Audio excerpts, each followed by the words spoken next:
Ed, let's talk some football. We got a big week coming up. This was a crazy week we just had because of all the rain. There were some games Friday. Section 1, I guess they're the guys with all the turf fields, right? They got all their games in. They played all the big schools got their games in, and then sections 2 and 3 were playing Monday night, so it's a short week, Monday Night Football. Catholic and Wilson played Friday night. You were at that game, close one. Tell me a little bit about that. There's a game that was closer than I think a lot of people thought. Wilson, 8th in the state going in. Catholic had a losing record overall, 3-0 in the section. So pretty hot. Yeah, Catholic played a really tough, good football game. Gave Wilson some problems, and at the end, it was the one touchdown game.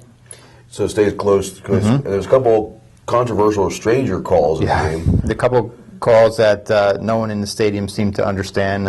Deception call, 15 yards against Wilson. No one quite understood that. And then there was a call on a personal foul against Wilson in the end zone, where Catholic probably was expected to have a 1st and goal.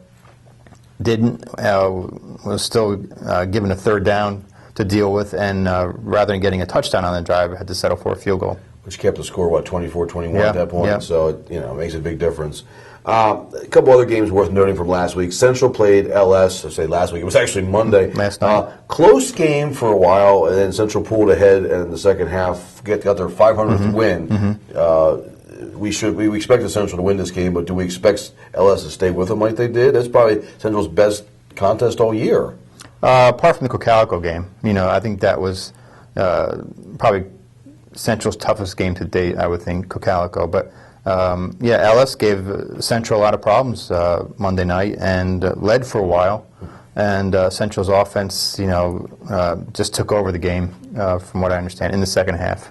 Well, you say Cocalico. Cocalico never led against Central. They LS didn't. did. I don't know who else has even led against Central this year. Right. I mean, that says something about... And LS is supposed to be young this year. I get back to that coaching staff. I can't say enough about what Coach Mannion does down there and that staff. John's well respected throughout the league. I talked to any coach in the LL, and they always praise the job John Mannion does at LS. Just to backtrack real quick, when I meant the toughest game, I meant the toughest game physically. Okay.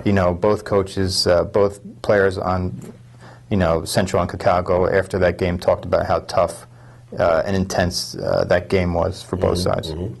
Donegal is going to be playing Northern Lebanon coming up, but Northern Lebanon just had a loss, so they're not coming in undefeated. But to me, this is still a big game for this weekend because if Northern Lebanon beats Donegal, they both have the same section record. But Donegal has been such a role since beating Garden Spot and getting their running back.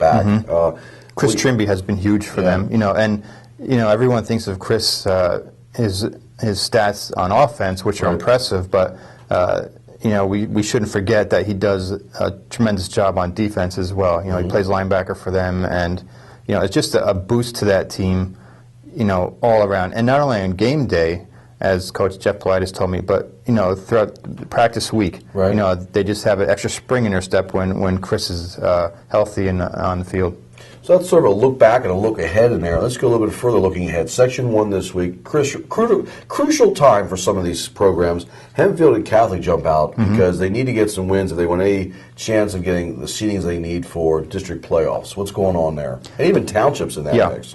Big game for both teams, for Catholic and Hempfield. They're both on the bubble in their respective sections, or classes, rather. Catholic in AAA, Hempfield in Quad A. Because of the lateness of the games, because the game's still being played Monday, the power rankings haven't been released yet. But these are two teams that desperately need to win this game Friday night. And the same thing with Township. On the bubble in Quad A, but they're hosting Wilson.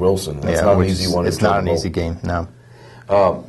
Cocalico versus LS, I think it's a great matchup. At LS this time, who do you like there and why? And that's got a lot of implications for the districts as well. It does.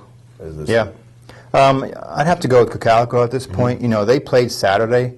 I covered that game. They looked impressive, beating Lebanon, and handling their air raid offense and quarterback Mark Piles.